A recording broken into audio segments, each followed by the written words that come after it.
they put eyes on it and they go, well, that's a flock of geese, and end of scenario. So a couple things on commenting on shoot down in terms of how something would be engaged. For them to order a shoot down on an object in U.S. airspace, so you would need positive ID. A couple people pointed that out, and that's absolutely correct. You would need positive ID on what you're looking at. You would need hostile declaration, which means that they have witnessed the object perform a hostile act, or they have ID'd it as something highly likely to perform a hostile act. So that has to be declared, and normally shoot down authority for something is no less than the 2-star level. That's not something a low rank that would not be a decision a low ranking person would be authorized to make. Emergent, based on that, go ahead. based on that, they would have to know exactly what it was. Yes, absolutely. Because and what the threat level, Because in the event, I mean, let's say they dispatched aircraft to an unknown radar track to identify it, put eyeballs on it, and they say, okay, there's some strange balloon, some strange hovering metallic object. What they would do is typically they'd say, well, is it doing anything hostile? Is it shooting at somebody? Is it setting things on fire? If it's not doing any of that, then they would simply follow a protocol of track and report. What is it? What is it doing? Really, shooting something down is an absolute last resort. Only with positive ID. And NORAD's never shot anything down, to my knowledge. Is that right? Probably not. I would say during the time that I was at, probably in the last 20 years, no. There have been some close calls. One rather infamous example, there was a congressman, I forget from which state, who flew into D.C. without filing a flight plan and forgot to turn his transponder on, and they came real close. They were pointing things at him before they ID'd that this was somebody who had. Sorry, what you're saying? Sorry, man. What you're saying is that it's very rare for NORAD to actually shoot anything down. This is a very rare occurrence. Very rare.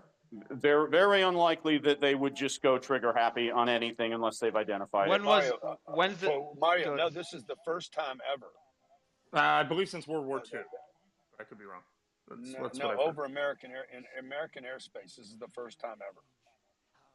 Yeah. So since like the creation of NORAD, since the creation of NORAD, these are the first incidents where we've had shoot down. I mean, let me give you. Can I give you guys an example to frame this in real world terms? On 9/11, when they were talking about like the third and fourth, and these were scenarios we studied extensively. On 9/11, when they had, after the first 2 planes had hit, and they were talking about the third, fourth, and at one point maybe a 5th plane out there, they were trying to get authority. They had aircraft trailing them. They were trying to get shoot down authority, and at the time there was not really a clear ROE for that. And they finally decided that shoot down authority had on 9/11 had to come directly from the president, and they were not able to get that in time. They then changed it to where now it's SecDef, and then there are some appointees below him who have that domestic shoot down authority. So, and also, did you hold on? Also, did you just confirm as well what Grant and Emergent mentioned, that this is the first time NORAD has ever engaged? Yeah. I mean, this is the first time, and I think, but again, I'm going to just end up my comment. What I said earlier. I think again, the Chinese spy balloon. I think, and to Emergent's point, I think there was changes of the ROE, right? And NORAD has said, the National Security Council press secretary John Kirby said, we don't know what it was. It was an object. It was not supposed to be there. It was entering U.S. territorial waters, and we shot it down. Right? I think to Emergent's point that the Chinese spy balloon, we're all seeing the common record.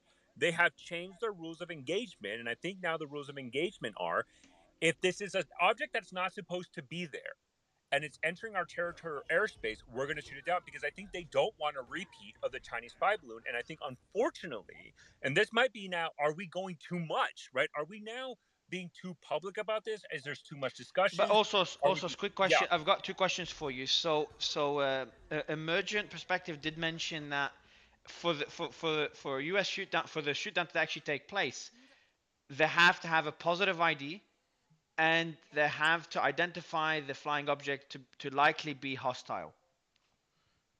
That's correct. Right, and I think emergent is 100% correct. But the question I have is: has there been a change of ROE based on the Chinese spy balloon incident to ensure that this has? So basically, you can have a positive ID, right? You can have a positive ID, and your positive ID is this object is none of the U.S., no Canadian, no civilian purpose. It is not supposed to be here. Has there been a change of ROE at directive of the President of the United States to now saying we have engagement authorities over this airspace? And by the way, the Canadian incident, right, with the shoot down in Canada, that was coming from the request of the Canadian Prime Minister, and they also said it was a cylindrical object or something like that. So hold on. So also, if this is a request, from the Canadian Prime Minister, doesn't that contradict the first point? And I'm just trying to be objective here, but doesn't it contradict the first point that it's the Biden administration changing the rules of engagement, or the Air Force or changing the rules of engagement based on the Chinese spy balloon? Now you've got the Canadian Prime Minister himself requesting for the UFO to be shot down, and he doesn't have any point to prove. He didn't make any mistakes with the Chinese spy balloon. Does that make sense? No, the Chinese spy balloon went over Canada. That's okay, so he's getting criticism for not shooting it down as well. So you think? So I think I think emergence 100% correct. Just as there was changes after 9/11, right? And he mentioned a perfect, delegation. That's what we call in the military, delegation of authorities at a certain level, SecDev, whatever, et cetera, et cetera. And he's right. Generally a lot of these decisions are held at higher commands, and that's why they're generals and commanders and Secretary of Defense and POTUS, because they have higher levels of responsibilities that they can assume. The question I have, and I think this is a legitimate question, and maybe we might get an answer or not: has the Chinese spy balloon, just as 9/11 changed the rules of engagement, has the Chinese spy balloon changed the rules of engagement? I think the actions are showing that there has been, and maybe this is a more recurring thing. And the question now that we have is that the right decision? Are we overreacting? And I think that's a legitimate thing that we have to look at. I want to go make a quick comment on emergent. Yeah, emergent. I wanted to go to you. I want you to comment on what was just said. And do you think that this plays a role in the rules of engagement? Because again, I want to go back to a point you said. A positive ID is required, and the UFO must be highly likely to be hostile. Do you think that rules of engagement could have been changed within days after the Chinese spy balloon? So we have seen, and they do occur from time to time, special ROE within NORAD airspace, because it's a very large command in response to particular situations. I can give you pretty common examples, or things like they can institute when major national events like the Super Bowl are going on, for example. They actually institute a special flight restricted zone around the Super Bowl stadium for any objects, and they can forbid some normal air traffic, and they can institute special ROE for scenarios like that. Presidential inaugurations are another example, Super Bowl, other things like that, where they identify a large or a significant chance of there being some type of event. But those types of special ROE are normally very focused around a specific event known ahead of time. They're normally very specific, very restrictive, and they're very temporary. They always go back to the main ROE, which have been the way that it has been really, for the most part, since NORAD's founding, because there's wisdom to those rules. Okay, breaking 4 news. I know you have an update for us real quick, and then I do have another question for emergent. So breaking, jump in. Yeah, we are getting some new reporting, and I want to point out the timing in this reporting, which is key. The governor of Montana posted a statement on Twitter just 25 minutes ago saying, quote, "I received a briefing tonight at the White House about an object in Montana airspace. I will continue to receive regular updates." So this was posted after the NORAD report, where they said it was all clear and potentially a false alarm what was going on. So it's building on this kind of conflicting information that we're hearing from policymakers, lawmakers, and officials in the state of Montana versus NORAD and the communications that they've been providing to the American public. So it's obviously very easy to see that these situations could be like near misses, but at the same time, it's worth noting that it's just contributing to the confusion with this story. Okay. And I do have Joe as well just sent me some information that Air Force Brigadier General Patrick Ryder, I'll try to get him on. Oh, no, we're not going to be getting Ryder on, that's for sure. Stated that there was no indication at this point that it was maneuverable regarding the UFO that was shot down earlier and that it had no. Let me read the notes.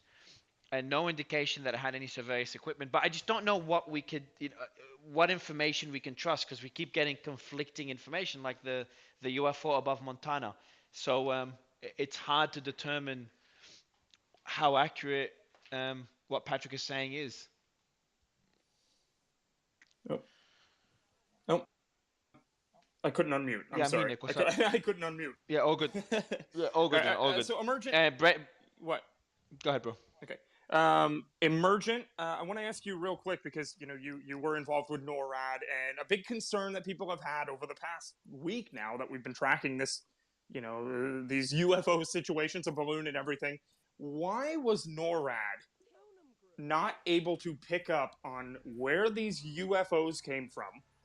And how quickly should they be able to do it? How far off the coast of, say, Alaska are they actually tracking objects?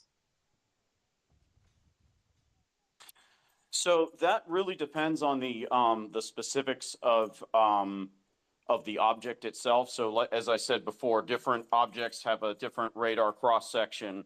A balloon is going to have, for example, a much smaller radar cross section than like a Soviet MiG, right?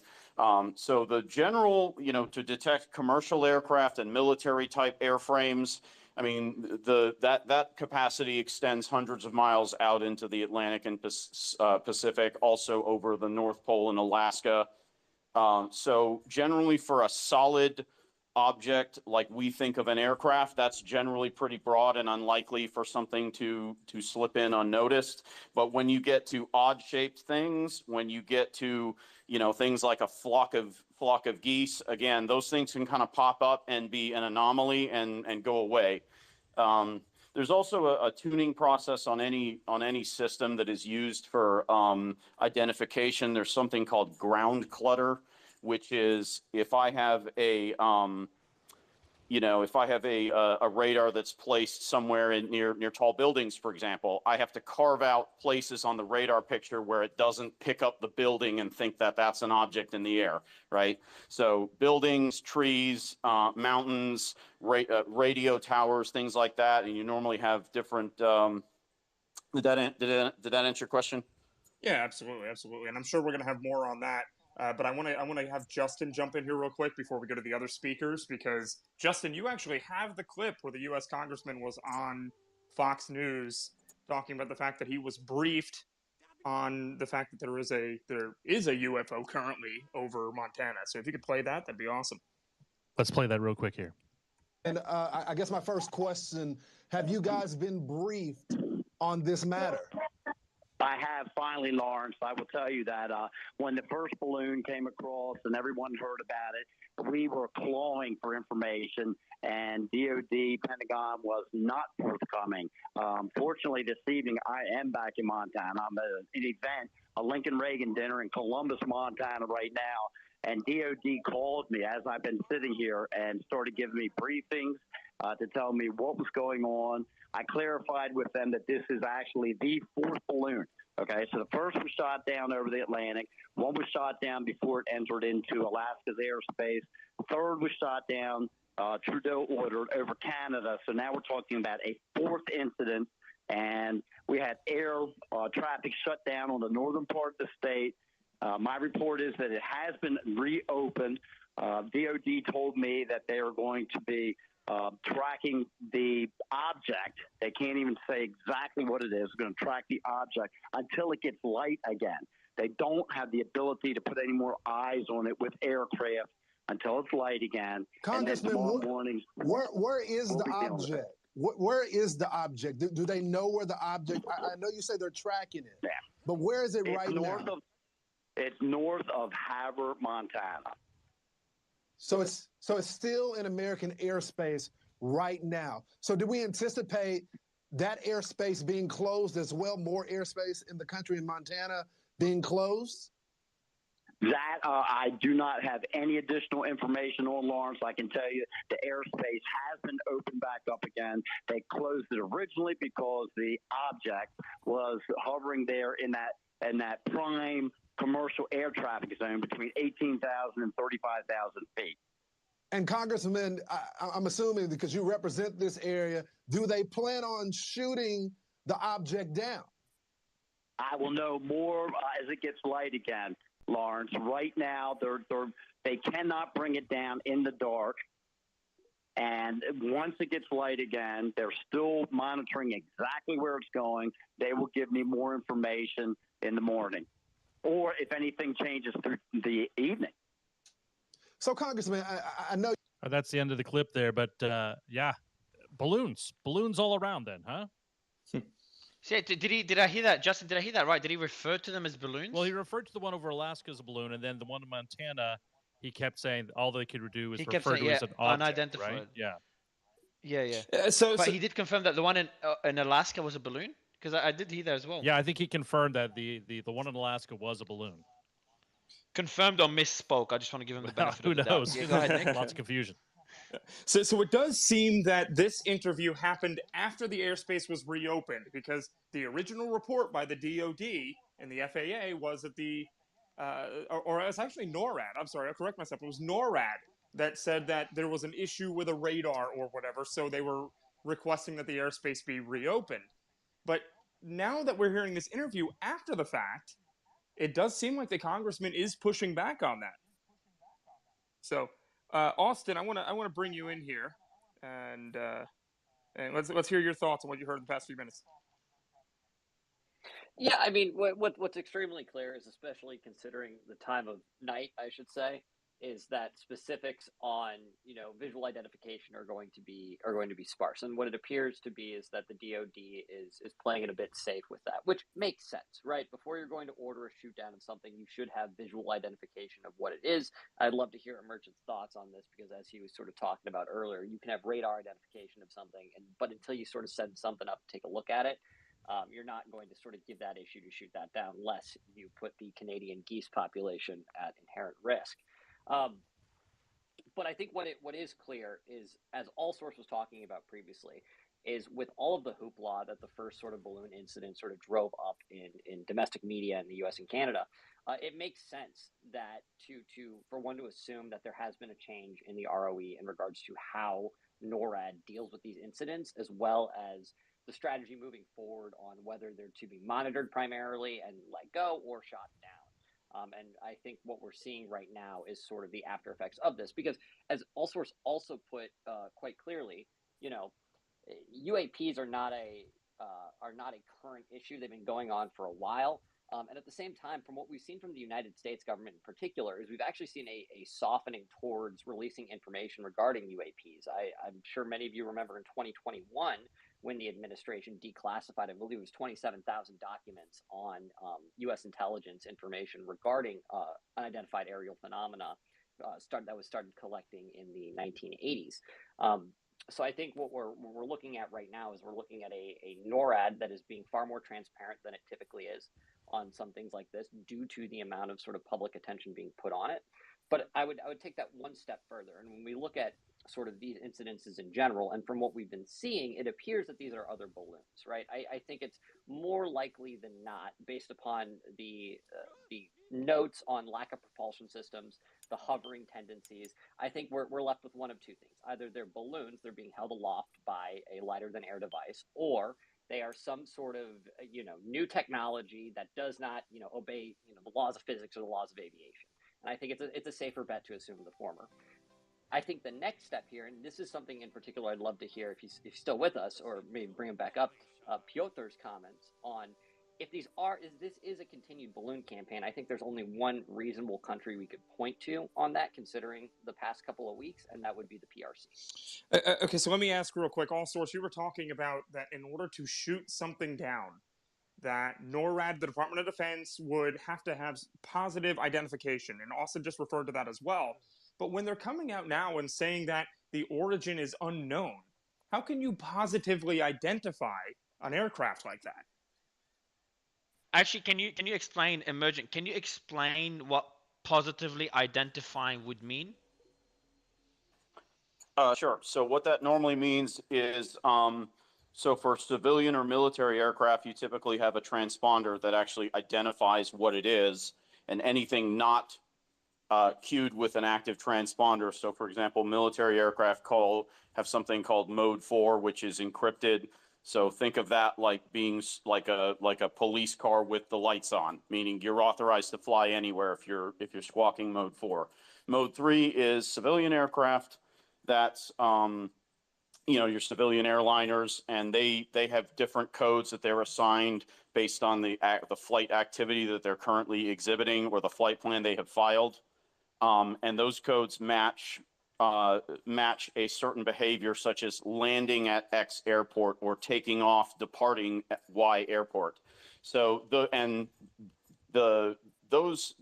behavior of that aircraft, for example, has to match the transponder code that they have been assigned and the behavior. They have to be flying within a certain limit of that. And if things go off course, then that becomes kind of a flag for people to start looking at. So ID usually comes down to, obviously, the easiest way is transponders. Then you have radar cross sections. And then your final is, as many people have alluded to, well, why wouldn't you shoot down something at night? Is if something, your final line is visual ID. You can send, they can send Coast Guard helicopters or, F-16s or whatever's within range. They start looking at what they have in range to go intercept and do a visual ID. In the case of why wouldn't you shoot something down at night, if it's unidentifiable through other means, you would try to put an asset in the same airspace and visually identify it. In terms of you would avoid a shoot down simply because you can't get a positive ID. Now, there might be an exception to that. For example, if we're talking about an object flying over the woods in Montana, it's not really, it's again, we're defining hostile as certain behavior and certain intent, which gets to very complex definitions that we can't really go into here. But for example, it would be a different scenario if the object is unknown, unidentifiable because it's at night and it's hovering over some random woods in Montana versus it's approaching the state capitol building at a speed of 400 knots, right? Because then we're saying it is approaching a specific object or something of interest at a high velocity, right?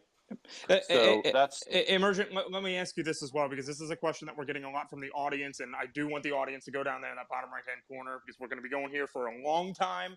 I need your questions for the panel. But Emergent, one of the most prominent things that people have been talking about since the first balloon was discovered is how were they unable to find these, to track these, to know exactly where they came from? Because we're talking about unknown origins now. Is the U.S. government not able to find out where these actually flew from? Because clearly they didn't come from, the areas that they were found in.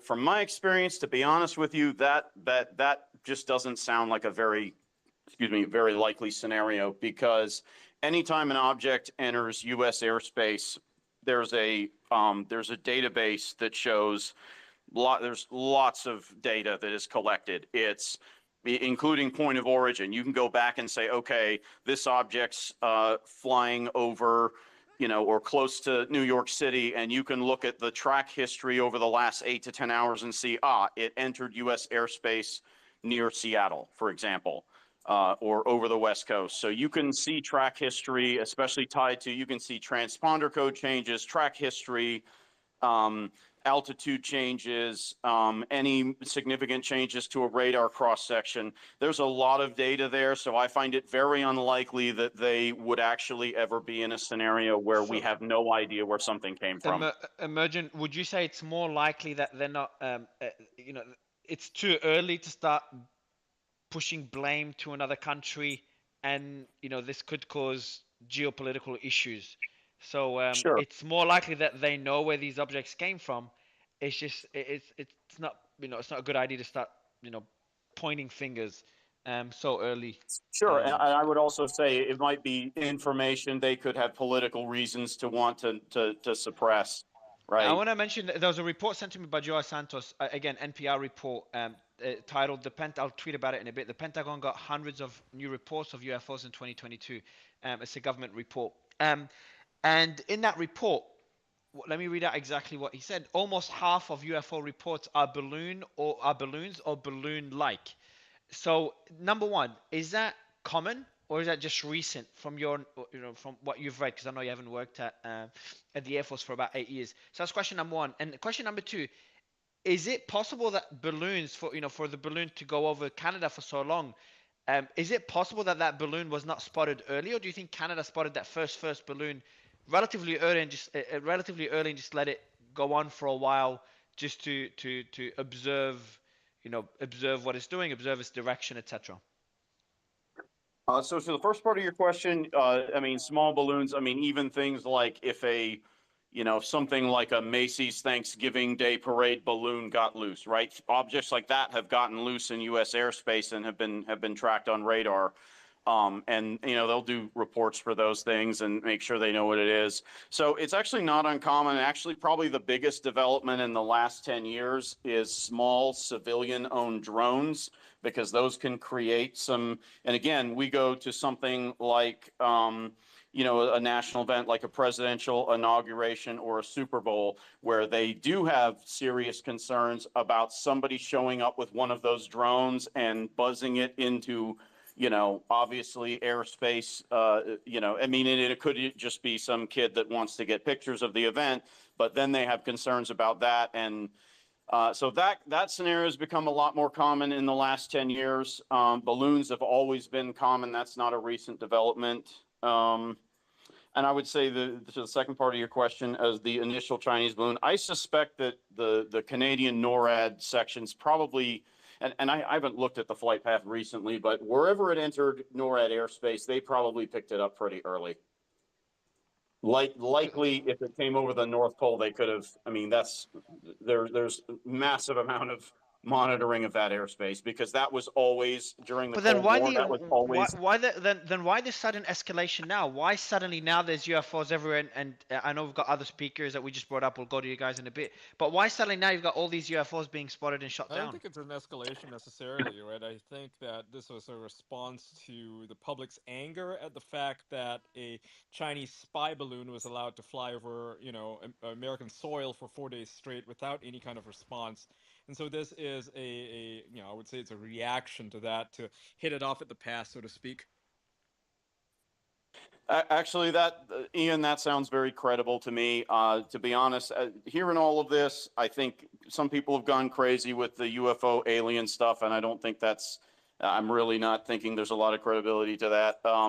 But I do think it's quite likely. My best guess, and don't take me as, obviously I'm not sitting in front of a radar screen, and I don't know all of this, but my best educated guess that I would put my money on is that they were probably running some kind of exercise or drill using drones, and it's gotten out of. We know how the media is now, with taking something and spiraling out with, spiraling out of control with misinformation and narratives, and that's what this is to me, until we really get strong confirmation. Otherwise, I think the likelihood of some unknown.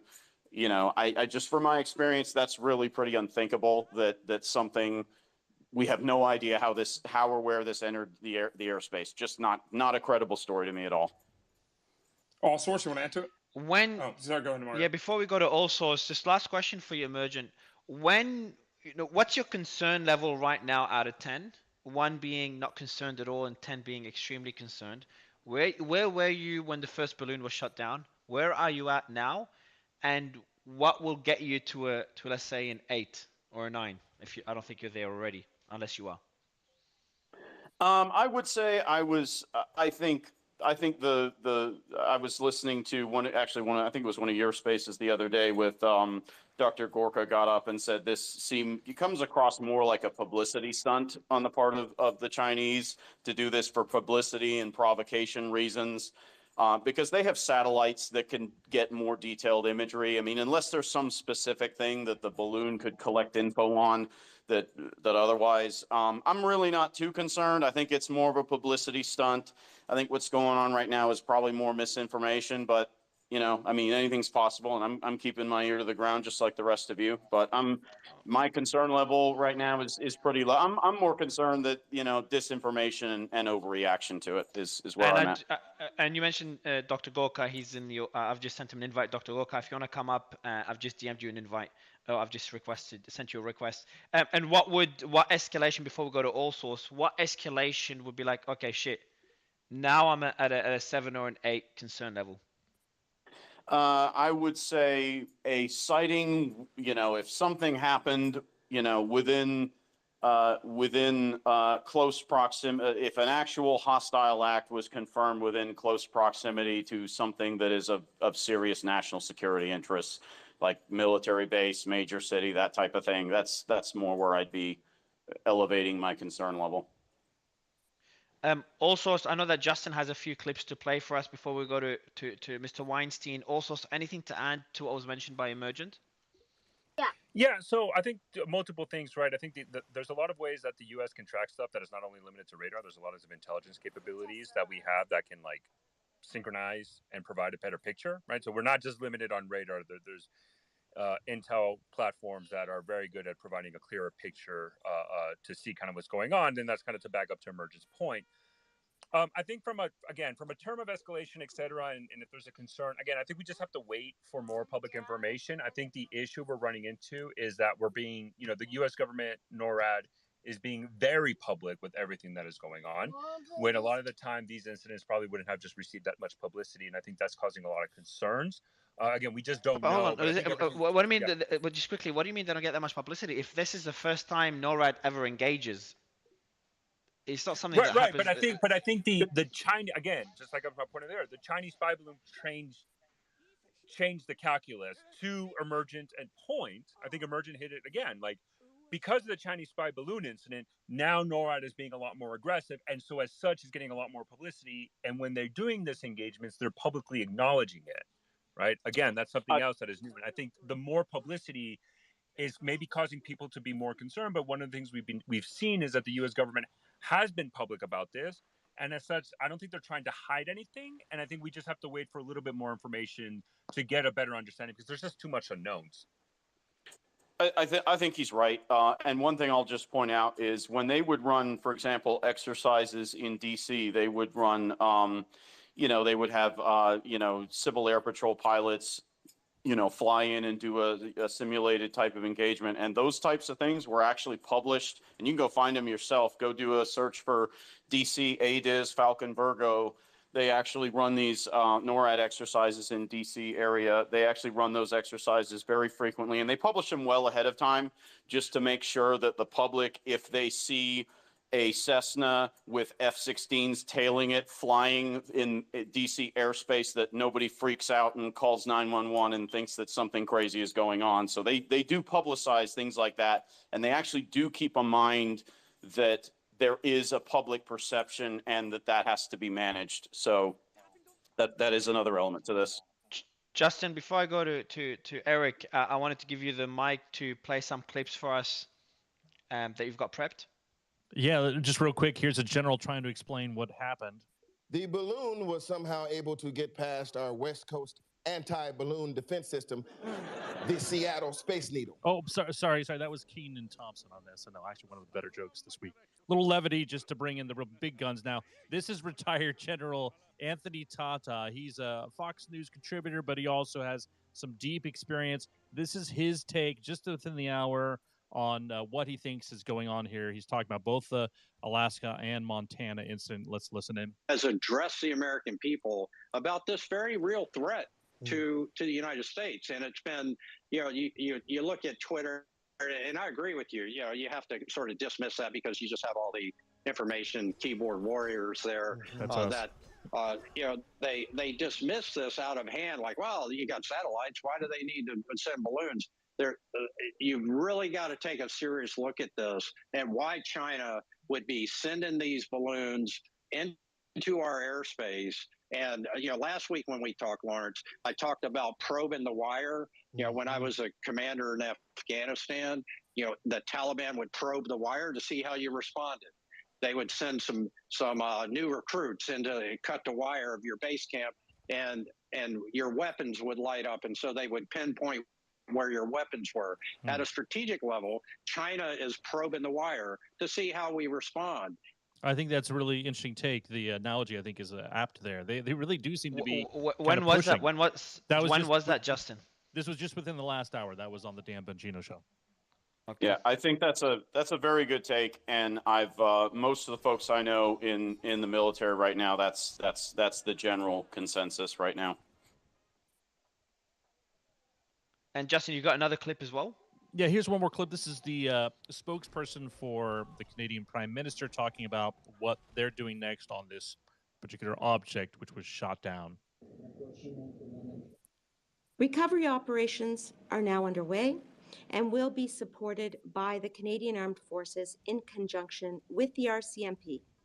This coordinated operation will allow a further investigation into this object. We have no further details about the object at this time, other than it appears to be a small cylindrical object and smaller than the one that was downed off the coast of North Carolina. There is no reason to believe that the impact of the object in Canadian territory is of any public concern.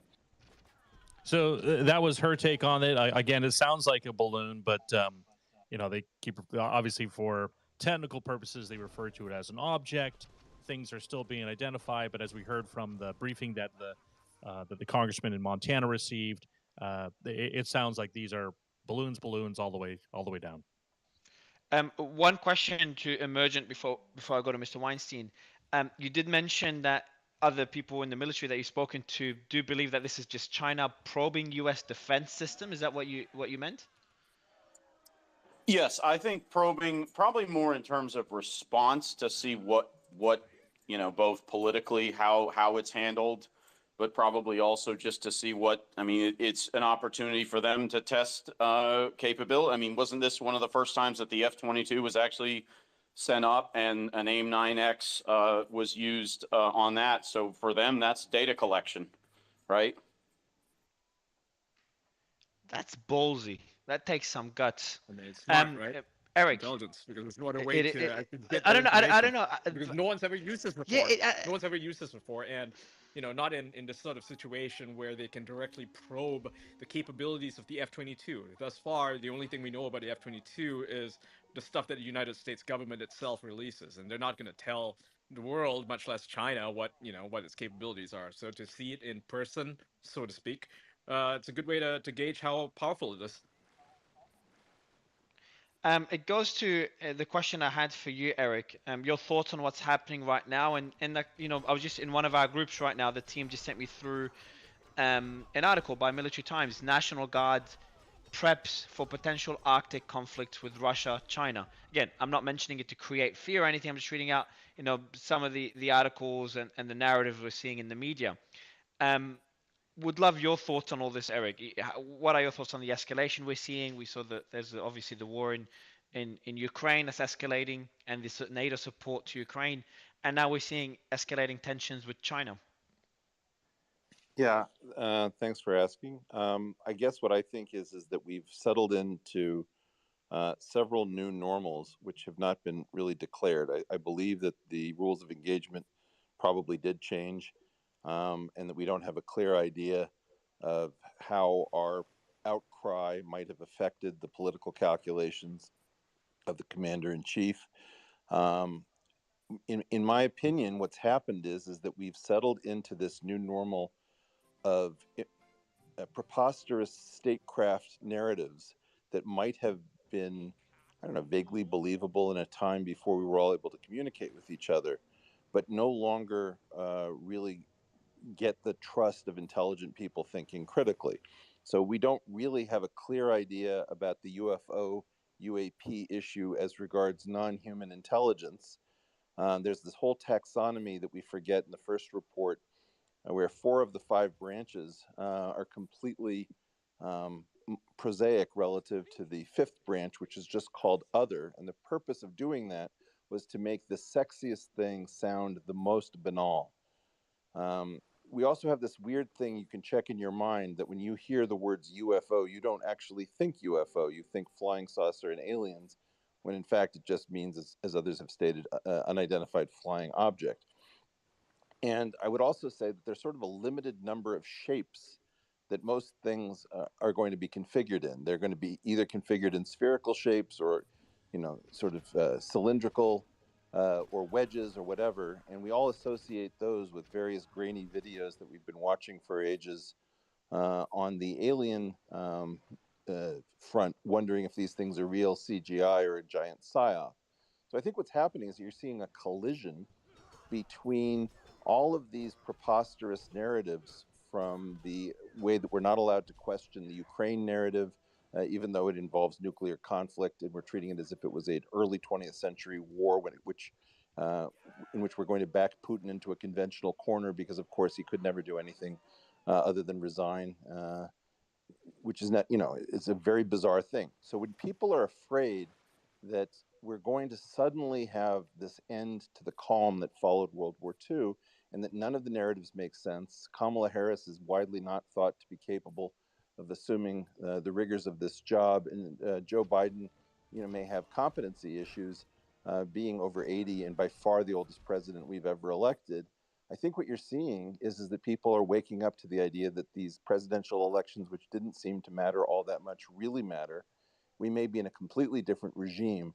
And all of these trust-destroying statecraft narratives, which everyone can see are false, but nobody can get on the right channel to challenge, we're now aware that somehow we don't actually have news sources except for this crowdsourced stuff, which is why there's so many people here.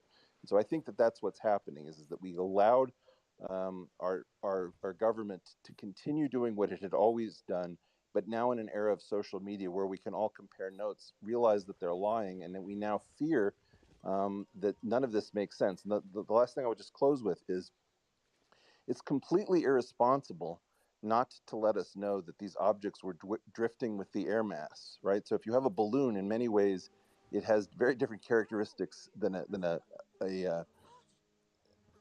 jet or something like that, or a rocket. And as a result, somebody should just very quickly say that there is absolutely no sign of extraordinary physics with respect to these objects, so that we can simply shut down this thing that's in everybody's head, which is that we've heard way too much about really bizarre UFOs. And now we're in a situation in which we have a cylindrical object, which sounds like a tic-tac or a cigar-shaped object from days of yore. And I just think it's completely irresponsible for these governments, if they know these things to be relatively conventional, to not say something, because they must know everybody's going to speculate. Thanks very much. I've got two questions for you, Eric. First, Emergent, I want you to comment on the last point that Eric made before I ask my two questions. I'm sorry, I had stepped away for a second. Could you give me just a quick summary? No, good. I'll do that in a bit. Eric, you mentioned we've settled to new normals. Can you elaborate on this point? Because I was going to ask you about it before you even started speaking, and that was the first thing you mentioned. What is this new normal?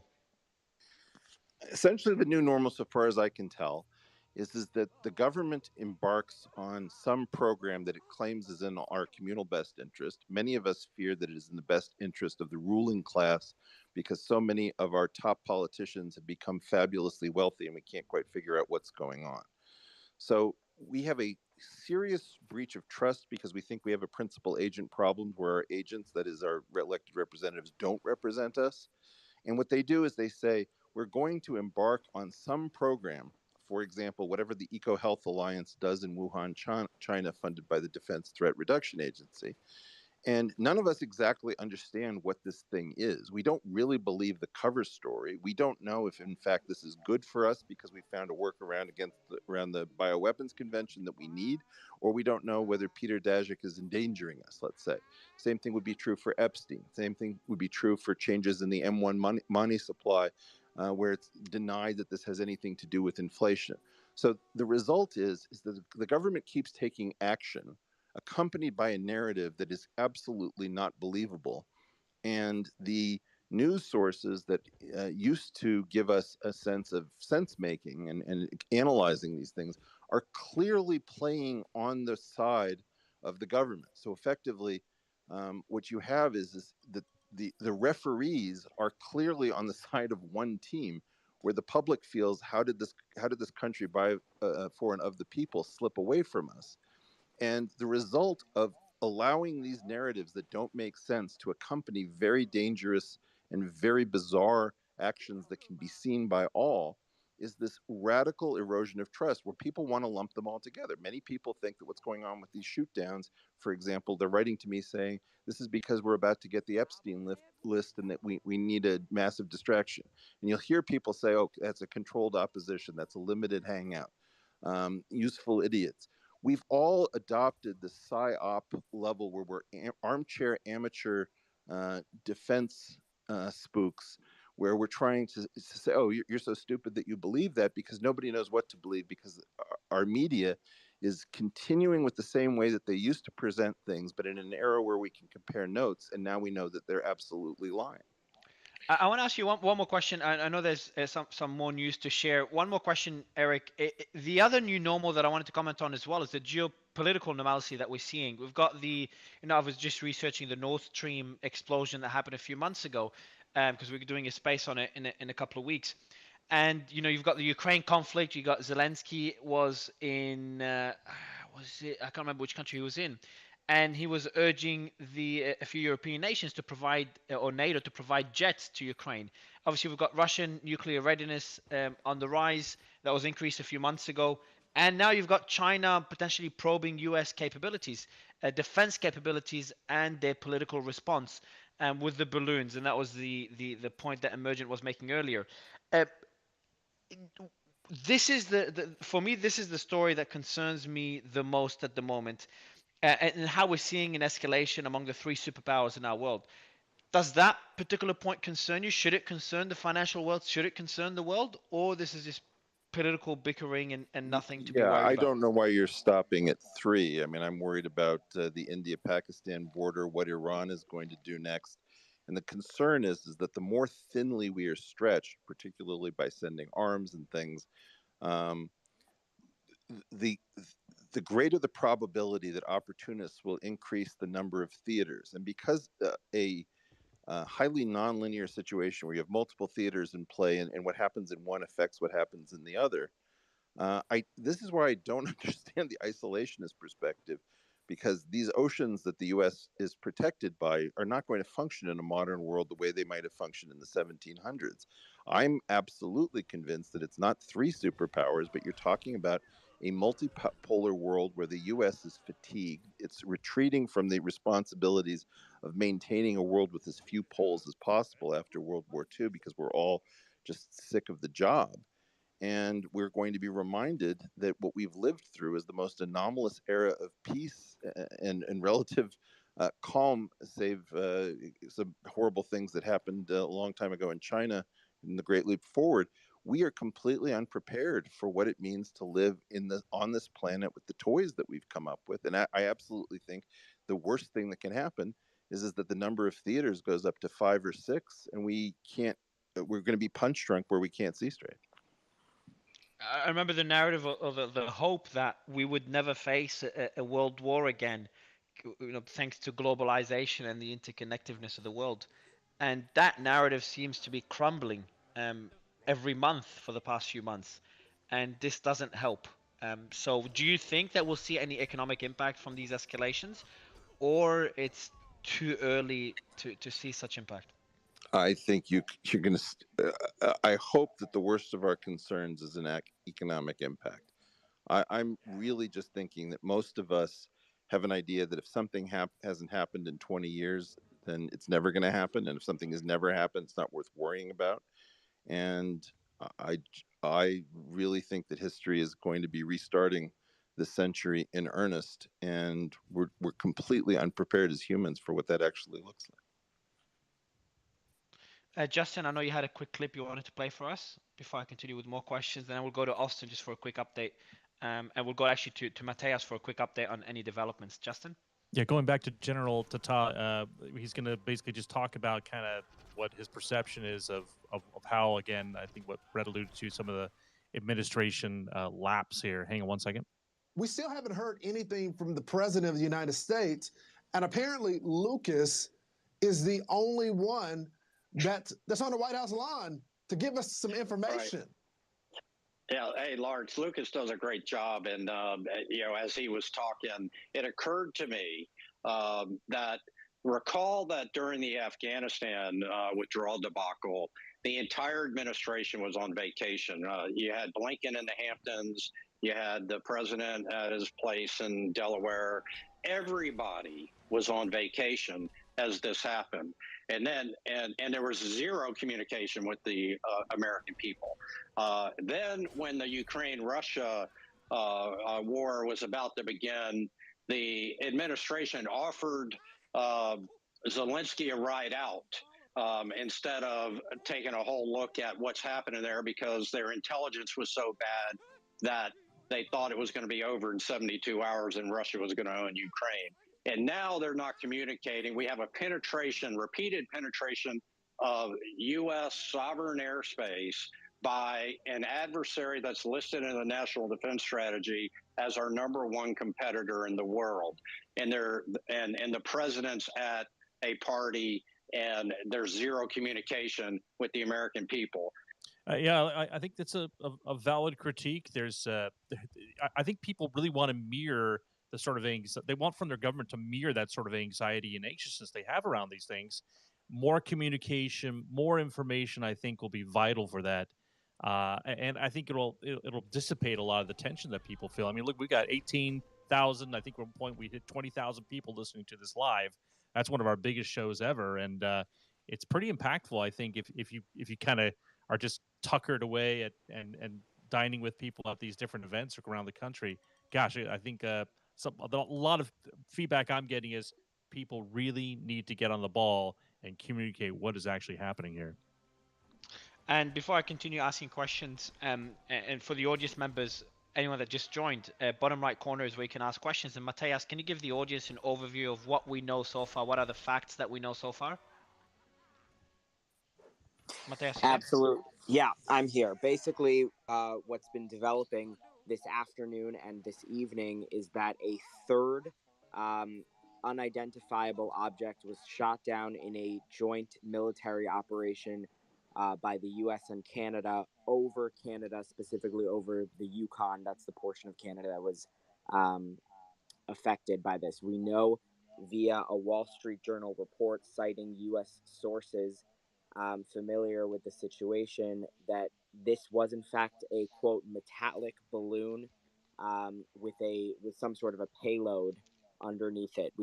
Those are the details that have been confirmed on the Canada situation, but not necessarily confirmed on the situation that we have on the coast of Alaska, which was downed Friday afternoon.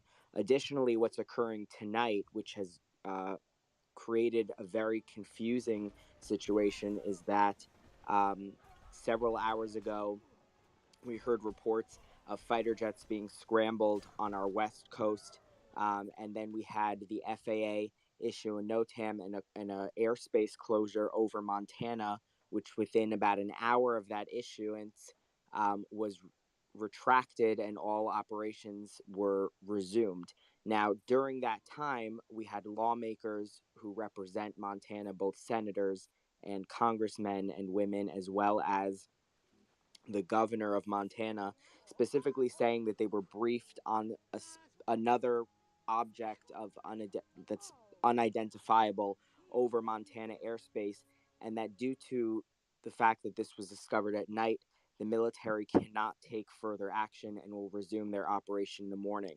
However, we then received contradicting information from NORAD, which said that this was basically a false alarm and a radar-triggered abnormality that they investigated and then pulled back their operation based on the fact that nothing was found. So it's a very confusing situation with a lot of dynamics. Obviously, we're at a heightened state of alert given the situation last week with the Chinese spy balloon downed off the Carolina coast in the Atlantic Ocean, as well as the discovery that balloon wasn't the first. It wasn't the second. There were several, and it's part of a much larger campaign by China to spy on countries throughout the world. So clearly, we're all at a heightened state of readiness, a heightened state of alert, and that's why we see an uptick in this. Mateus, one more question. One more question. Absolutely. I see Nick unmuting, so I'll give him the mic in a bit. One more question to you, and then we'll go to Rose Alerts as well, who's been covering the story with us. Mateus, the question to you is: there were reports of more balloons that were spotted around the world, including Latin America, over the last few days. Can you give us a bit more context there? What I can confirm for you is that at the same time as we were dealing with our balloon, the final days, as it was kind of in the southeast United States and then off our coast where it was down, is that Costa Rica was dealing with a similar balloon. And then the Pentagon later confirmed earlier this week that 40 countries have reported, not all at the same time, but in general, this kind of campaign by China with these surveillance balloons, and several of them. Okay, so I'm gonna. Your mic is a bit muffled, Mateus. Rose Alerts. Anything that Mateus missed? Anything you'd like to add before I ask another question for Emergent? And I see we've got OSINT Defender on stage as well. But go ahead, Rose Alerts. Anything to add that Breaking 4 News missed? No, he did an excellent job. I'm just checking through the feed if there's any new updates or anything like that. But yeah. Appreciate you both. Just a massive shout out to you both because you've been feeding us all the information and validating any information that we get before we share it on space. So appreciate you. Nick, I want to ask one more question to Emergent, and I'll give you the mic, Nick, if you don't mind. Just one more question. Emergent, we've had. So from no one talking about balloons, no one knowing anything about balloons, to suddenly a balloon appearing in the US and being shot down, to now there's balloons all around the world, or at least being reported around the world by 40 countries, as Mateus just mentioned, and now we're seeing the UFOs in various locations in the US. My question here is, did the Air Force, did the intelligence know all this beforehand, and we're only finding out in recent days? Or is it possible that after spotting that one balloon, I know I kind of touched on that question earlier, after spotting that one balloon and shooting it down about a week ago, that now they've been paying more attention to objects that fit that description, and now we know that there's more Chinese spy balloons in the different locations, including Latin America? I just wanted to say that is very possible that, during different events, like I said, high profile national events like Super Bowl or presidential inauguration or anything that might indicate a heightened security state, they do sometimes elevate the posture. They also can change standing orders. Usually those things are short term and temporary, but it's not impossible that some kind of elevated stature or the added publicity could cause, I wouldn't say, I don't think it would be very likely that anybody would go trigger happy because there's too many safeguards in place to prevent that, but maybe alert happy might be a better term. So for example, people might be more likely to, report a radar anomaly, for example. And like we said, that can be many things. That can be clutter. That can even be, systems that, for example, normally a track is correlated on multiple radar sources before it appears as part of an air picture to make sure you don't have a glitch on one system. So, I mean, things like that could be, there could be heightened awareness because of the publicity surrounding this. Also, as I said, there can be things like exercises. And it could even be it could even be that another unit is doing an exercise that NORAD wasn't really strongly briefed on that they could have an overreaction to. That's also a possibility. The question I want to go to Adam on this question as well. Guys, for this, I don't know how serious is it that this is the first time NORAD ever engages? Because Emergent, you were pretty relaxed earlier that you weren't too alarmed by these developments, and you think this is just China probing U.S. defense capabilities. But for NORAD to engage for the first time, why wouldn't they, after the Chinese balloon and China being very apologetic and unusually apologetic before the U.S. shut it down, Why, if there are these unidentified objects, including that balloon up in Canada that was shot down earlier today, that metallic balloon, why would NORAD engage rather than communicate with China and say, hey guys, you got all these balloons here, we shot one down, you gotta get your objects out of our airspace. I know we're just assuming that this is China, but this is speculation we can make considering what we know. Maybe it's not Chinese. Adam. Well, I'd say NORAD wouldn't really be the one to handle the diplomatic angle there. They're really more of a. But wouldn't NORAD need some authority before shooting down a UFO in unidentified Yes, that is flying absolutely object? correct. Positive ID, hostile declaration, and hostile and that hostile declaration. Can you define it again, especially for people that just joined? So hostile declaration is required for NORAD to engage. So what would you? Can you give us examples of hostile declarations? Serious ones, obviously, and ones that are not too serious, but that would still count as hostile declaration for them to be shut down. So normally, if something enters U.S. airspace and it's unidentified, it would normally be treated as unidentified or unfriendly, and they would try to make a positive ID. Normally, hostile declaration would only come after they've positively identified it as a hostile aircraft and/or with hostile intent. Or, for example, if something were to commit a hostile act, some non-aggressive things might qualify, such as painting another aircraft with targeting radar under certain circumstances, firing a missile, or flying into restricted airspace without authorization. It's a series of criteria, and it's not really a one-dimensional thing. But typically, it requires an actual hostile act or demonstrable hostile intent before that would be declared. It's a pretty stringent criteria.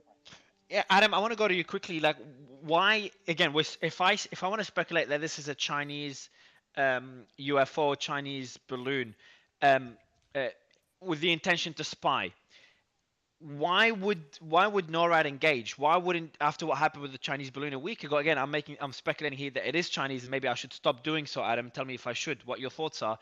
But if it is Chinese, why wouldn't China just get their flying objects out of the U.S. airspace? And the reason I'm asking these questions, I want to know how concerned should I be? And it's just, for me, it would sound concerning that after their balloon was shot down, they still have flying objects over the U.S. and Canada. It just shows that the audacity they have is very concerning. Yeah, I mean, China has shown a flagrant disregard for other countries' sovereignty in the past. But like part of the reality with these balloons, which are largely being carried by the current, is the air currents, is that they are unguided, right? They can't necessarily be retrieved by foreign power. They don't probably even have a transponder. But this is a weird. Why would I'll let you continue? But why would they be unguided? Again, Emergent mentioned that it's relatively easy for air defense systems to spot unidentified flying objects or anything within the U.S. airspace. So knowing this fact, why would any country have balloons that they cannot maneuver? And again, Joao Santos did send us an article confirming, or I can't remember what it was, but we did confirm earlier that the flying object that was shot down in Canada also did not have maneuvering capabilities. Right. So why would they do that? Well, it would basically reduce its ability to be detected, right? These things, at least the first balloon that we know of that was shot down off the coast of Myrtle Beach, South Carolina, was flying at up in above 60,000 feet at various points of time. It wasn't really being sought after. It's not a conventional method of espionage, and these are quite obviously probably cheaper than throwing a satellite up into space to do some of the same the surveillance, right? So you're putting it through the air currents, knowing that because of how the winds work up at those altitudes, it will cross over a large swath of important parts of the United States, and they have some limited ability to self-guide while they're up there. And I think that's very critical to understand. And it raises two very important questions. One is, where are these being launched from, right? I don't know very much about wind currents up at that altitude, but I can't foresee them being launched from mainland China. And I think someone mentioned earlier possibly the North Pole. And number two, the other question, other than antagonizing the United States, and this is something that's been speculated about before, is what is the actual Chinese ability to do imagery and signals intelligence collection from the United States? And just given their inability to put satellites into space at the kind of the rate that the United States has been able to do so, for military purposes, it actually seems to me that this is actually becoming a primary way that they're looking to expand their collections on the United States. To me, I actually think these are legitimate attempts to collect on the United States, and not only are those things a hazard to the U.S. national security, but also the fact that they do periodically cross into air traffic lanes actually causes them to be a danger to normal commercial transit. Okay, Osin, jump in here. Welcome to the stage. Maybe. Osin Defender, you there? A little note while they're coming up, just to show you kind of how ahead of the game we are, or maybe we're the only ones who are really interested in this topic. CNN has moved on. They have playing the history of sitcoms. MSNBC is doing a special on immigration and the challenges that lawyers face. And even Fox News moved on to the fight around New York and Florida. But why? People moving out of this state. this is the sweet, like, yeah. Unless, but why? Am I missing something? Because this is the first time NORAD ever engages. We're seeing an escalation of hostilities between when the last Chinese balloon was covered nonstop and it was all over the news. Now suddenly you've got another one shot down in Canada and one over Montana that they're waiting to shoot down tomorrow morning. That's why I was asking the questions earlier to Adam and Emergent, just to understand how serious this should be taken. I'll try to find Piotr and bring him up because it'd be good to get his perspective on this. But otherwise, Osin Defender, I saw you were able to unmute. Yeah, go ahead, Justin.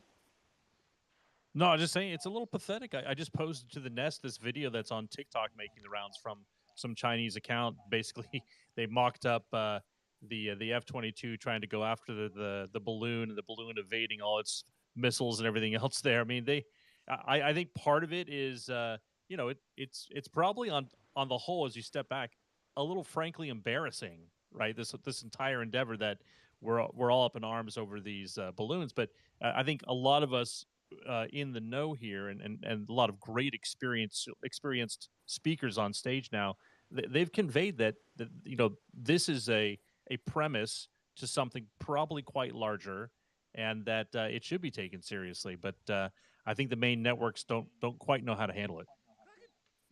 I would actually disagree on that, on multiple points, right? If you're looking at what CNN, what Fox, what MSNBC is covering, I think we've actually well established that, and I think we've had an issue over the last hour or so. I think we've been jumping so quickly from point to point, we haven't been able to conduct sort of proper analysis on each one of these things. If you're looking at it from the perspective of a major news organization, right? I think we've well established that there's been a change in the ways that the DoD and the government has addressed these sorts of incidents as a result of the sheer amount of public attention that's being put on them. Mario, as you mentioned, this is the first case of a NORAD shootdown over not just the continental United States, but in the area that is under NORAD. And I think a large thing that has to do with that has to be based upon public attention. So I think it's very clear, but also, if we want to talk about sort of like breaking updates and everything like that, I think we've also sort of well established that, what was the cause of the shoot downs over Alaska and the Yukon in Canada. We've established what's the situation ongoing right now in Montana. And so I think it would be actually irresponsible of, MSNBC, Fox, CNN, and so on and so forth to continue running, end to end, these sort of, we've got a camera looking into the night sky in Montana and this, everything, right? Because what would that do? That would drive panic. But there are a couple of other points I really want to touch on. Number one, I think this issue in particular, if it is the PRC behind it, is almost entirely dependent upon U.S.-China relations and what we've seen, not just over the past 2 weeks, but over the past 6 months. I think it has little, as we heard some previous speakers talk about, the war in Ukraine. I think it has little to nothing to do with the war in Ukraine. I think it has little to nothing to do, if it is the PRC, with what's been going on in the past 2 weeks with Israel and Iran. I don't believe the Chinese legitimately think that the United States' involvement in other world affairs is their chance to fit a balloon through our integrated air defense network. That's simply not how these things run. But moving forward, and another point I'd like to say is that, it was posited that the first balloon was a way to sort of look into the F-22 system and get sort of data on that. There's nothing to my understanding that could have been grabbed from that balloon that the Chinese would not have been able to get through either, number one, their actually quite extensive human intelligence network, number two, their even further extensive signals intelligence network, or something that isn't sort of already public on the F-22 system itself. What's secret about the F-22 is not its, the altitude at which it flies, nor the speed at which it flies, nor the weapons that it carries. What's secret about it is what makes it stealthy. It is the specific sort of compounds that are put on that aircraft that allow it to evade radar detection. That is the biggest thing with the F-22. And there's nothing that I've seen so far in regards to any sort of equipment that could have been put on a Chinese balloon that would have been able to determine a compound of that nature. So I'm extremely sort of apprehensive to this notion that this is like a long con by the PRC. They're actually getting more out of a balloon with a couple of cameras and some other sort of sensors, whether that's SIGINT or is based on image intelligence on the F-22 platform. I think it was more so just, the Air Force decided that the F-22 was the best system for that. And also, the Air Force has been sort of pumping up the image of the F-22 since its introduction in 2005. And so I think it looks good for the United States to use a platform like that. I think what's more so the case is because of the publicity of that initial balloon. We've seen a change in how the DoD is dealing with this. We're seeing more transparency than normal and more updates that the public just generally isn't used to from an organization such as NORAD. And I'd like to hear Emergent comment on that point particularly. And as a result of that, we are seeing more of these cases of, eventually resulting in a change of ROE to shoot downs. It's interesting to point out that when the Chinese balloon was first identified, like last week, it was almost immediately identified by the U.S. government as a Chinese spy balloon. With these 3 incidents today and yesterday, we're not seeing that identification as being Chinese. So there's but Ian, what's the major difference Chinese. between what's the major difference is that the Chinese recognized it as their own balloon publicly, right? Yeah, they did. You can fly up. Hang on. You can fly up and look at a balloon and say that's a balloon, but until that thing is brought down, or unless there's a giant PRC flag on the side of the balloon, it's actually quite difficult, unless it's already a previously identified airframe, to put that towards a specific country. If I fly a Cessna 152 over Canada and put nothing on it, there's no reason the Canadian government would believe that that's an Iranian Cessna 152 unless they bring that thing down and there are specific elements of that equipment that are inherently Iranian. That's why the major difference between the Chinese balloon last week and what we're looking at right now is the fact that the Chinese government recognized it as their own. Yeah, so before we go to Emergent, because I definitely want your feedback on this, Alex, you've been paying a lot of attention to this story. I've seen you've been tweeting all day about it. What's your overall opinion on what you've seen today and the administration's response, the DoD's response? Hey, so what I'll say is it's pretty interesting. I think Mario picked up on this. I've been like half paying attention because I was at dinner. But we went from experts like Adam Kinzinger, self-proclaimed experts on this type of stuff, saying that these things are unmissable, that they're too high. Well, the first one at least. And then the next day they ended up shooting it down. And also how that was unprecedented. And then at the same time, they're like, oh, this is very normal. We have these things, over our heads all the time. We just don't hear about it. And like Mark Milley and like the military saying, oh, we just don't report it to the public unless, there's a reason for them to be like alerted. And now, like we've seen in the past week, we're seeing multiple, and we have another shoot down. and then a potential what we had tonight could have been another shoot down, but they were saying it's too dark. It could be a shoot down tomorrow morning if they confirm that. How like very quickly it's changed from it's very unprecedented, and we want to make sure that like it's going to pose risk to civilians before we take any sort of action. It could be seen as like an escalation towards foreign power, but now we're on the verge of potentially shooting down a third one. It's just very interesting to me how we went from this is normal, it's all like we're seeing this all the time to now in a week we've seen 4 possibly, and we're almost going to have 3 shoot downs. That to me is just very odd. And then also tonight, how we're having, we had that statement come out saying that was like a false alarm, but then we're having a congressman on live TV saying that he just got off the phone with DOD, and they're saying that's not the case. They're saying that they did see an object and that they cannot make a shoot down in the dark, and they're going to track it throughout the night and wait until the morning. So like all of this is very strange, and I'm confused as to why we're seeing conflicting information from the DOD briefing a congressman, and let me see the organization who put out the statement. I did tweet it. It was NORAD, the FAA. Yeah, NORAD, and yep, U.S. Northern Command. So that's just my observation from past couple days. And then the other thing too, I'll say is, like the first balloon, they wouldn't have addressed it had the public not asked about it.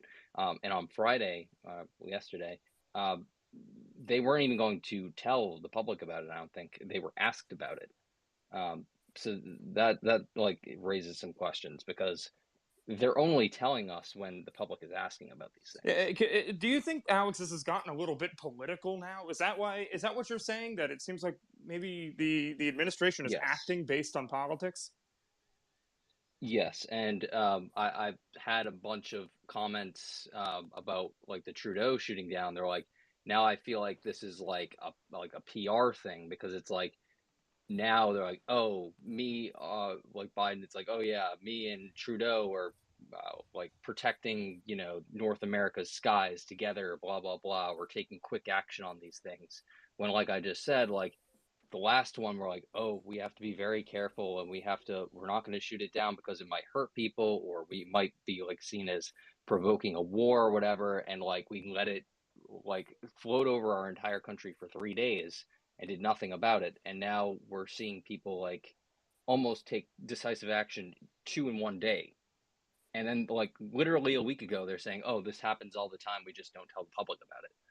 So it is a PR thing, I think. And they just want to like overcompensate and say, oh yes, we're tough on this stuff. But like I said, like if they're saying it's common, it's just very confusing for the public. And that goes, Mateus, you sent me a political article that said the same thing, Mateus. Do you want to mention it to the audience? Is Mateus with us, or he dropped out? He dropped out. No, he just dropped out. I'll DM it, but I'll read out the article. He's just messaging me now, but I'll read out the articles from Political. Asked why there were seemingly more balloon downings and related incidents, a U.S. official said, quote, "We are being more vigilant now," which is in line with what Alex and Emergent said. I'm not sure if Austin, you said the same thing. That there isn't more sightings. The response is just more aggressive now, considering what happened with the Chinese balloon. So just wanted to mention that as well. But we'll go to Olsen Defender, who's been here for a while. How are you, man? I'm doing good. Thank you for having me. Sorry, got a bit of a sore throat this evening.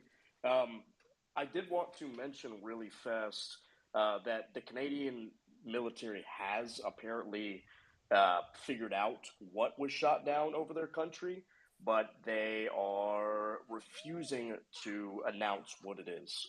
So I think that's rather interesting, and it definitely shows either that they don't want us to know, or they still don't know, and that they're just trying to make people think that they know what it is. It's interesting. Yeah, if you can send me through any article or clips, I'll get Justin to play them. Captain, go ahead. Yeah, there's a lot of information to kind of sift through there in the last 45 minutes. Austin brought up some good points about the capabilities of the F-22. and what we choose to allow the bad guys to see when it happens. We could circle back. Alaska Elmendorf Air Force Base has what we call a combat alert cell, and that's basically, we see it a lot in the news when Russia, as we like to say, probes the wire. Right? They send their Tu-95s over to our ADIS, tries to poke around, and then we send our F-22s up there to basically, tell them you're not wanted over here. Well, the thing about our F-22s, when we send them up over there, is we put our wing tanks on them. And what those wing tanks do is it completely eliminates the stealth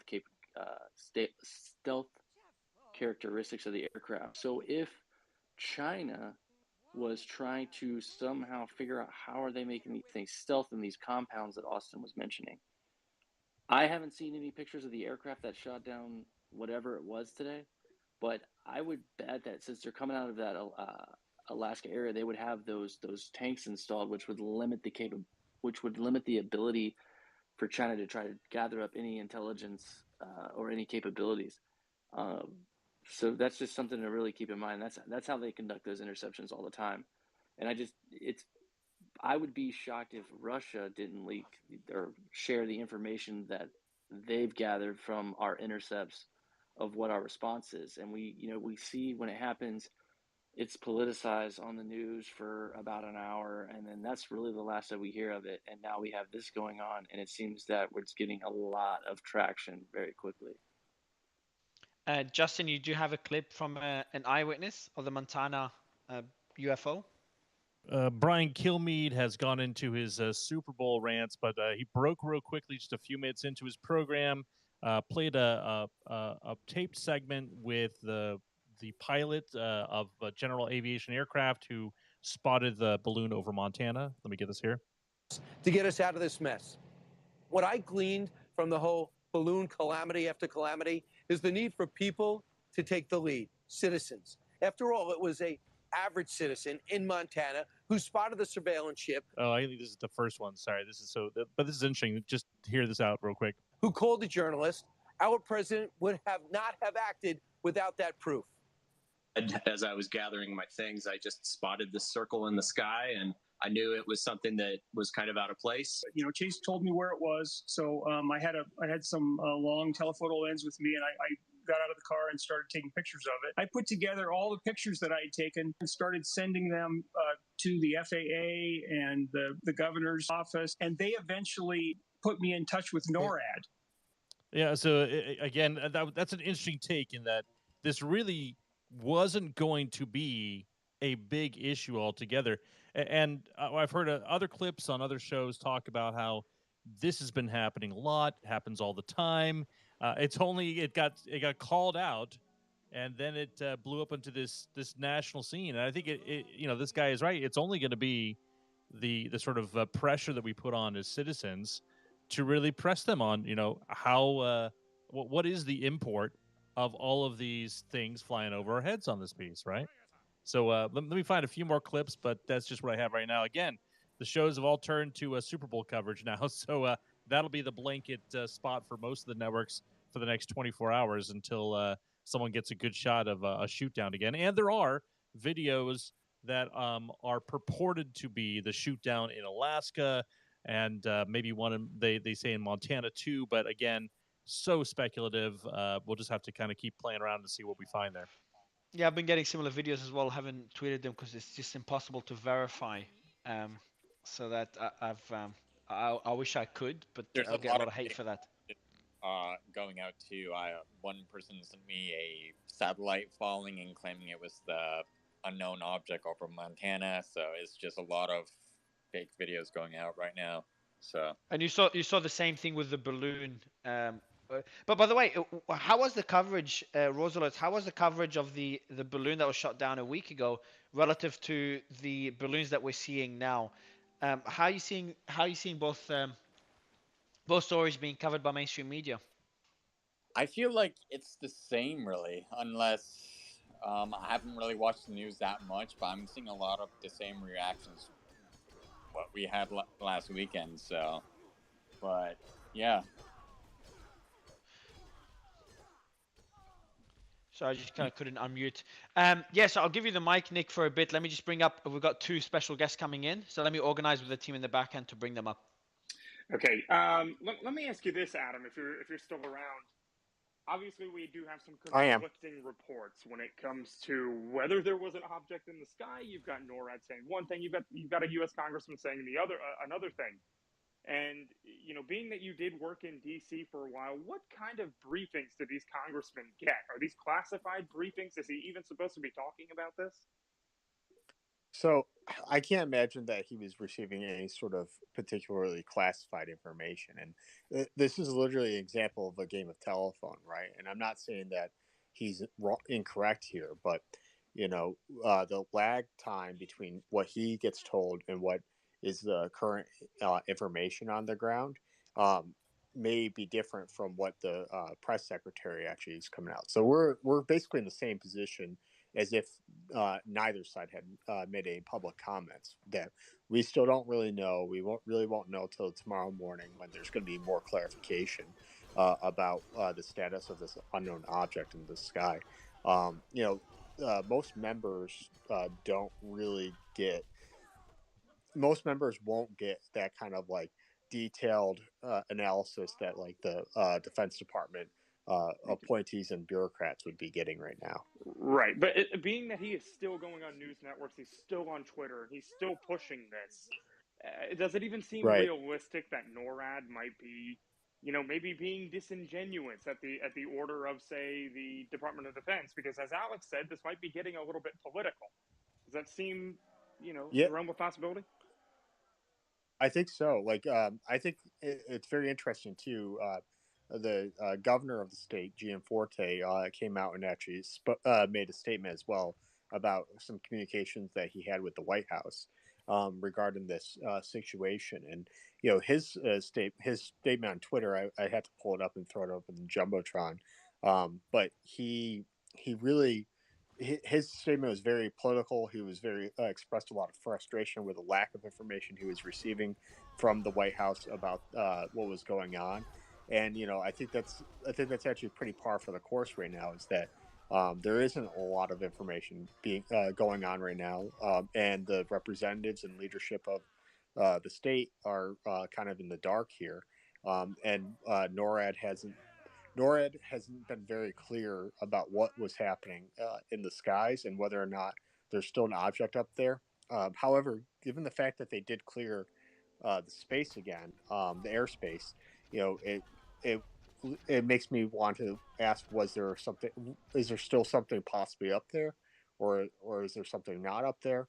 I'm not really sure. I don't know what was done to cordon off the area at night when the first balloon was transiting the United States. My chief concern is, how does this potentially impact civilian air travel? Going back and forth over the state. Right.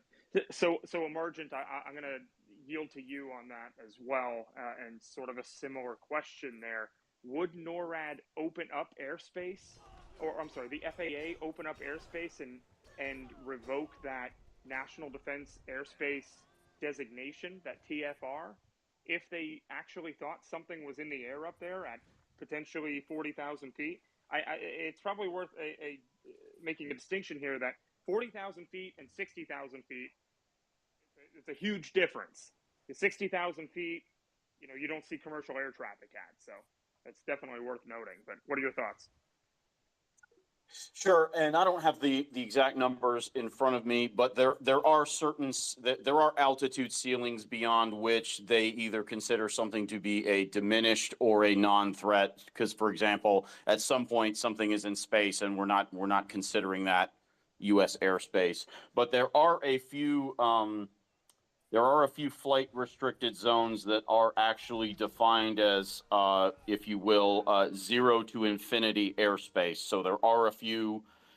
Normal airspace does have a ceiling, which they care, but there are a few things within NORAD protection that are considered infinite altitude. They consider anything over it would be in violation. Interesting. I want to go quickly to Mateus. Mateus, I've just got a couple of questions for you, if you don't mind, man. When were Americans told about the first balloon?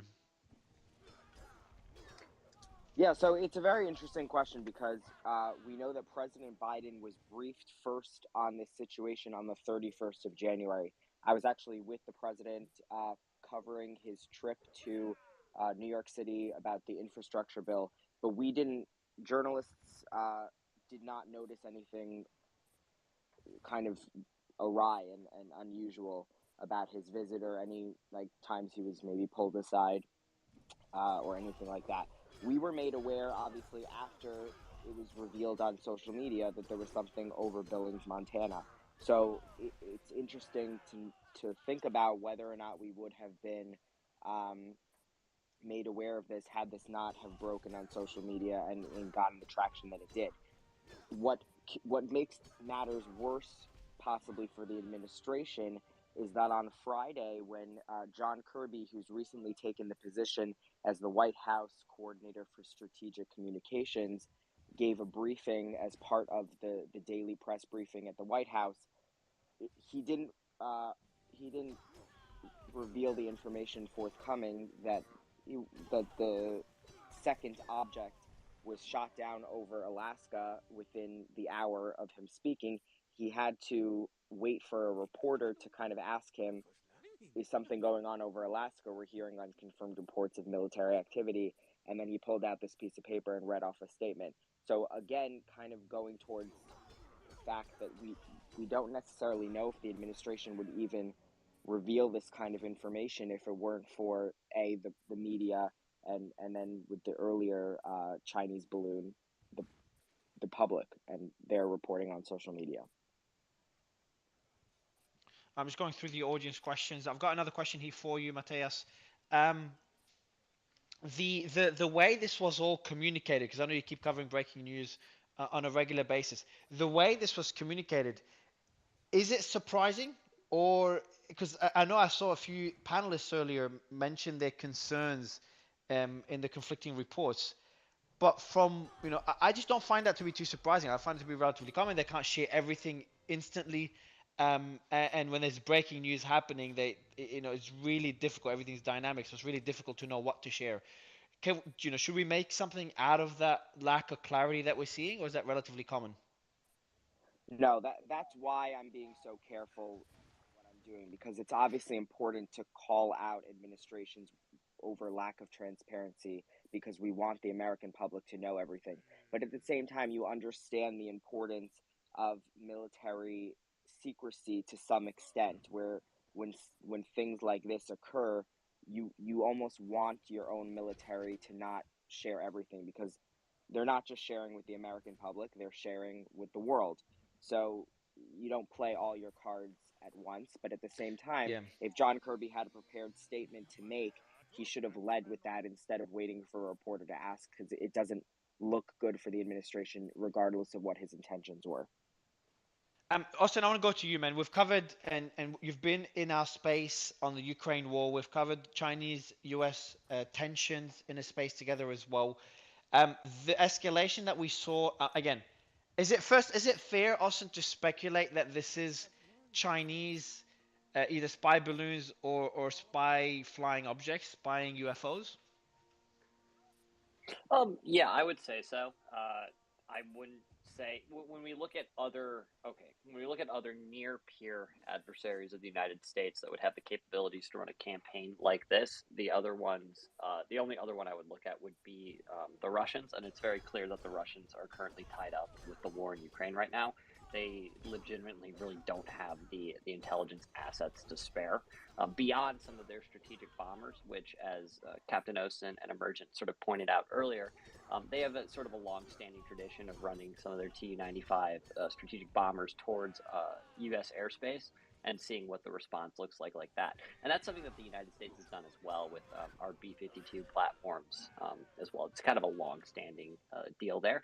And also previously, when we look at the Russians were party to the Open Skies Treaty that was signed in 1992 and existed until, I believe, 2020 or 2021, which essentially allowed Russian spy craft to overfly the continental and United States and our extended territories as long as fair notice was given to NORAD in the case of the continental U.S. and Canada, and then other sort of U.S. combatant commands when it comes to areas like Guam, Puerto Rico, all of that fun stuff.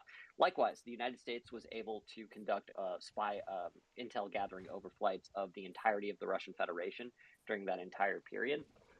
So what that means and why that matters is that the Russians, very much in regards to geospatial intelligence and everything like that, in regards to strategic nuclear capabilities, they already know everything that they would ever really want to know about the U.S. They know where silos are. They know where, which is important and why that treaty was signed, because the entire reason Open Skies was signed was to ensure that both the United States and Russia were abiding by some of the nuclear de-escalation treaties that were signed in the 90s. Anything from SALT to New START, basically reducing the overall nuclear arsenals of both the United States and, at the time, then the Russian Federation. So it makes very little sense, to me at least, from what I've been looking at, for the Russians to all of a sudden start this sort of like balloon campaign, considering that the Russians already do have other ways of gathering intelligence. And to be quite frank, they know enough about the U.S. strategic nuclear arsenal that it really doesn't make sense for them to be expending a single dollar, or I guess a single ruble, on launching a new campaign for learning things that they would probably already know. That leaves, China, and then I guess someone could make the argument that it's in the interest of Iran to do it, but Iran doesn't have the capabilities to do it. They don't have the aircraft. They don't have honestly, they don't have the wind on their side in regards to if they wanted to launch a balloon campaign. And so we end up back at China. And so as was verified with the first incident about a week and a half ago, it was the Chinese running that. I really don't see any other indicators pointing to another nation other than the PRC launching these. And the argument is and you've always been pragmatic on stage, so I always like to have you here. The argument that China made, I want to again look at everything objectively, that the first balloon was a weather balloon. And we've all dismissed it, and rightly so. Do you agree with us dismissing that as a weather balloon? I would agree with dismissing it, but I would also say that that's actually really indicative as to why they're choosing balloons themselves. I think balloons and the use of wind as opposed to a designated sort of propulsion device like a propeller or a jet engine, if you really wanted to fit one onto a balloon, which wouldn't really work out that well, it's plausible deniability at the end of the day, right? Because if you look at the initial sort of communications coming out of the PRC before they recognized that balloon, actually after they recognized that balloon as their own, they said it was wayward. They said it was a civilian research balloon. It was used for sort of weather analysis and everything like that. And when you're using no propulsion devices with something like a balloon, even though everyone here can recognize after just a quarter of analysis that if you launch a balloon from Inner Mongolia, it's likely going to end up in the continental U.S. because of how the jet stream operates. The use of a device that had zero propulsion lends towards the narrative that they were pushing, that this is off course. Like, we have no control over this. Why are you blaming us? We don't control the balloon. Nobody controls the balloon, right? So I think that's actually a very evidentiary sort of point to look at when we're seeing that the PRC has already done this, but also as a point when it comes to diplomacy, they can, point at it as a balloon and say, like, well, we didn't tell it to go here. So I've got another question for you. I'll go to Mateus first. Maybe he's got some breaking news. My next question is about the Chinese military. And are they at a position where they could provoke the US to this extent? Or is just the US stretched so thin that they're taking advantage of the situation? And is that linked to what's happening in Taiwan as well? But before answering those questions, Austin, Mateus. Yeah, Austin made some great points about the fact that the Chinese most likely considered using a balloon for the reasoning that they can kind of deny that they have control over it. Although, to play devil's advocate, U.S. officials have confirmed that though there wasn't any propeller or driving factor with these balloons, they were able to use those jet streams and kind of play with them, and it was intelligent enough to be maneuverable via the wind while moving up and down, changing altitudes, things like that. So the balloon definitely had direction and was being directed, just not in a way that we're commonly used to, and also in a way that it's very easy to make it look like the balloon just has a mind of its own. Justin, can you quickly play the clip that you have from CNN? Would love to hear their thoughts on this, or the narrative they have before going back to Austin. Sure. This is a retired U.S. Air Force Colonel Cedric Leighton, CNN host who you'll recognize, is coming in and asking him a question about this same sort of prodding. He has a interesting answer, I think, might bring us to some other discussions. The possibility that we might have a foreign power like China or Russia sort of poking and prodding with these objects, how concerning is that from a national security standpoint? So these are the kinds of things. These are major no-nos, aren't they? Well, we do that all the time. Yeah. We do it to them, they do it to us. But here's the no-no part. We don't overfly their territory. They have, in these cases, overflown our territory. If it is, in fact, the objects 2 and 3 are, in fact, from either China or Russia. We know that in the case of the first object, the balloon, obviously the Chinese did that. That was the big no-no. So the way things run in the reconnaissance world now is, yes, you test the systems, but you don't overfly the systems, the air defense systems of an adversary. Don't get caught. And you certainly don't get caught, not like Francis Gary Powers back in the early 1960s, you know, who definitely got caught. But the rules have changed since then, so we don't do that kind of thing anymore.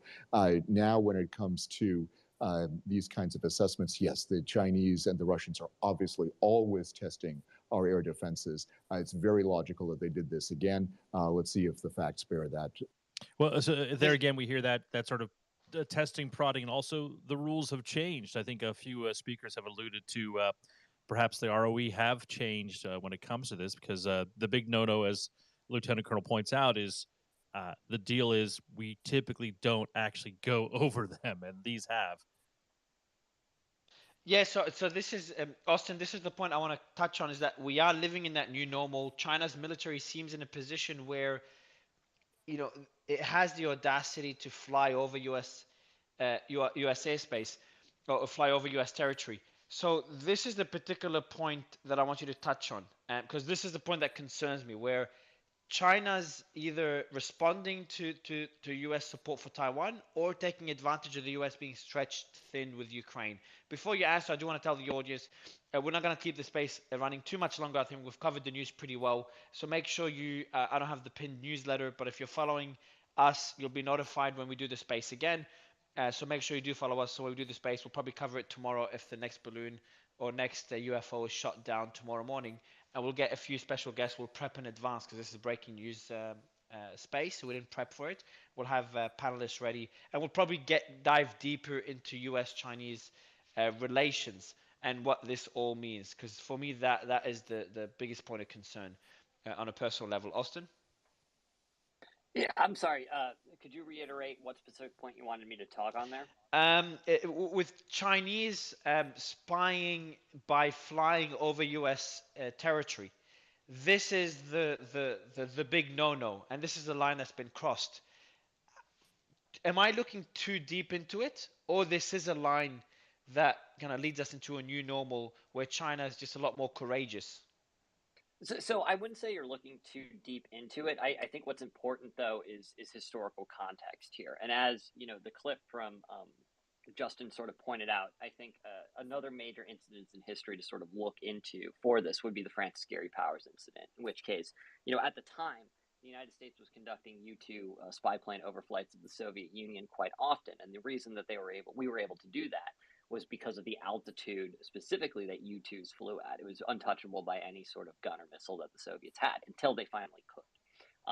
And when we look at instances like this, no matter what sort of the geopolitical playing field looks like between nations like the PRC and the United States, there are always going to be attempts to conduct overflights, to conduct intelligence gathering, right? That is the name of the game. That's how it's played.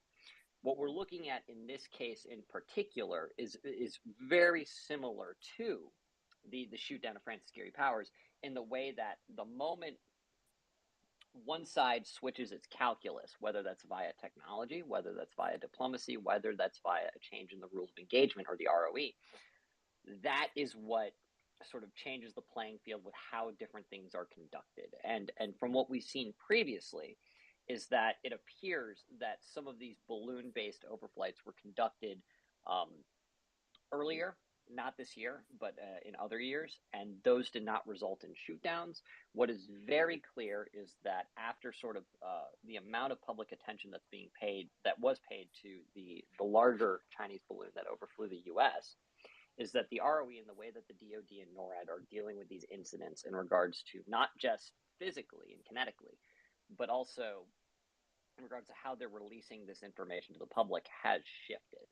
And from my perspective, do I think that this is a sort of a resource sink for the United States? Do I think the Chinese have anything to gain over the Taiwan situation on this? I would say no.